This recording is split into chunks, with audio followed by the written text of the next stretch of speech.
और दिल्ली नगर निगम मेयर चुनाव से जुड़ी बड़ी खबर आ रही है। दिल्ली बीजेपी ने मेयर और डिप्टी मेयर चुनाव के लिए उम्मीदवारों के नाम घोषित कर दिए हैं। मेयर पद के लिए रेखा गुप्ता का नाम घोषित हुआ है और इसके साथ ही डिप्टी मेयर पद के लिए कमल बागड़ी का नाम घोषित हुआ है। तो आपको बता दें कि नामांकन की आज आखिरी तारीख है और ऐसे में आज दोनों उम्मीदवार नामांकन करेंगे। इससे पहले आम आदमी पार्टी के उम्मीदवार नामांकन कर चुके हैं। 6 जनवरी को दिल्ली नगर निगम मेयर और डिप्टी मेयर के लिए चुनाव होना है। और देखिए, जिस तरह से खबर आई थी कि बीजेपी भी अपने प्रत्याशी मैदान में उतारेगी मेयर पद को लेकर और डिप्टी मेयर पद को लेकर, अब नाम यहां पर सामने आ गए हैं। ज्यादा जानकारी के लिए हमारे साथ जी मीडिया संवाददाता तरुण जुड़ चुके हैं। तरुण, जो नाम यहां पर बीजेपी की तरफ से सामने आए हैं, इनको लेकर क्या जानकारी है मेयर और डिप्टी मेयर पद के लिए?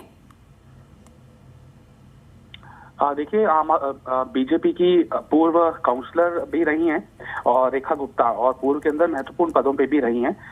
रेखा गुप्ता को मेयर पद के लिए बीजेपी चुनाव लड़वाने जा रही है और आज करीबन 12 बजे के आसपास सभी डिप्टी मेयर और मेयर पद के और स्टैंडिंग कमेटी के 4 सदस्यों के जो नाम लगभग तय कर लिए गए हैं, वो नामांकन भरने के लिए जाएंगे, अपना नॉमिनेशन फाइल करने के लिए जाएंगे। रेखा गुप्ता मेयर पद का चुनाव लड़ेंगी और कमल बागड़ी ये एससी कैंडिडेट है, बीजेपी के टिकट से चुनाव जीते थे सेंट्रल दिल्ली के वार्ड से, उनको डिप्टी मेयर पद का चुनाव लड़वाया जाएगा। इसके अलावा स्टैंडिंग कमेटी के जो मेंबर्स हैं, उनके अंदर जो संभावितों के नाम सामने आए हैं, कंफर्म नाम जो सामने आया है वो कमलजीत सहरावत का आया है। ये दिल्ली की पूर्व मेयर भी रह चुकी हैं। इसके अलावा बीते रोज एक निर्दलीय पार्षद ने बीजेपी का दामन थामा है, गजेंद्र दराल, ये स्टैंडिंग कमेटी के मेंबर के लिए अपना नामांकन दाखिल करेंगे। इसके अलावा 2 नाम सामने आ रहे हैं, इनमें एक नाम शायद तय हो सकता है, एक पंकज लूथरा का है और एक राजपाल सिंह का है। इन दोनों में से एक नाम स्टैंडिंग कमेटी के मेंबर के लिए अपना नॉमिनेशन आज फाइल करेगा और चौथा नाम अभी क्लियर नहीं है। लिहाजा ये 5 नाम है, 6 नाम है, जिसको लेकर लगभग बीजेपी के सोर्सेज ने कंफर्मेशन दी है कि रेखा गुप्ता मेयर पद के लिए और महत्वपूर्ण पद कमल बागड़ी डिप्टी मेयर पद के लिए चुनाव लड़ने जा रहे हैं। 6 तारीख को ये चुनाव होना है और आज नॉमिनेशन की आखिरी तारीख है। ऐसे में क्या लगता है तरुण, बीजेपी की तरफ से उम्मीदवारों को उतारना क्या आम आदमी पार्टी के प्रत्याशियों के लिए कोई स्थिति यहाँ पर कोई मुश्किल हो सकती है यहाँ पर? देखिए, चुनाव है और जब तक चुनाव कोई जीत ना जाए प्रत्याशी, तब तक मानकर चलना चाहिए कि मुश्किल तो हो ही सकती है, चुनौती तो मिल ही सकती है, जब तक कि आपको डिक्लेयर ना कर दिया जाए कि मेयर पद के लिए आप चुन लिए गए हैं। क्योंकि जो फासला है वो बहुत ज्यादा नहीं है, लेकिन ऐसा भी नहीं कह सकते कि बहुत कम है। आम आदमी पार्टी के पास 134 पार्षद हैं, इसके अलावा 3 राज्यसभा के मेंबर हैं, इसके अलावा 13 एमएलए हैं जो वोटिंग राइट रखते हैं।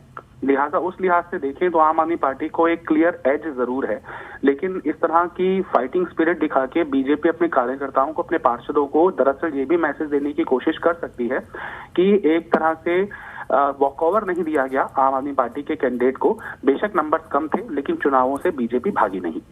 बिल्कुल, और देखिए, आम आदमी पार्टी ने जिस तरह से एमसीडी में प्रदर्शन दिखाया है, बीजेपी को 15 साल से बीजेपी जो काबिज थी एमसीडी पे, उसे बीजेपी को हरा कर यहां पर बड़ा मुकाम हासिल किया। 134 सीटें आम आदमी पार्टी ने हासिल किया, तो वहीं अब बीजेपी के पास 105 सीटें आ गई हैं। जो निर्दलीय प्रत्याशी जो चले गए थे वो अब वापस बीजेपी में आ गए हैं।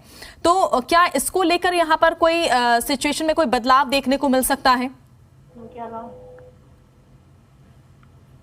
देखिए, सिचुएशन में तो कोई बदलाव नहीं है, 105 सीटें ही हैं और बीजेपी के शायद नेता ये उम्मीद भी लगाए हुए हों कि शायद चुनाव के दौरान, चूंकि दल बदल कानून लागू नहीं होता है, तो कुछ एक पार्षद क्रॉस वोटिंग भी कर सकते हैं।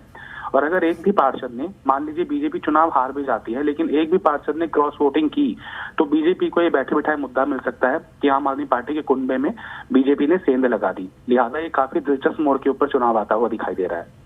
क्योंकि अभी तक देखिए, आज आखिरी दिन है नामांकन का। कल आम आदमी पार्टी की तरफ से शैली ओबरॉय ने नामांकन दाखिल किया, आले मोहम्मद ने डिप्टी मेयर पद के लिए नामांकन दाखिल किया। कल तक तो यही लग रहा था कि जो यहाँ पर आम आदमी पार्टी का जो पाला है वो यहाँ पर भारी लग रहा था, लेकिन आज बीजेपी की तरफ से उम्मीदवारों का मैदान में उतरना और आम आदमी पार्टी की मुश्किलें यहाँ पर बढ़ती हुई नजर आ रही है। क्या माना जाए तरुण, क्या यहाँ पर बीजेपी कोई भी मौका नहीं छोड़ना चाहती?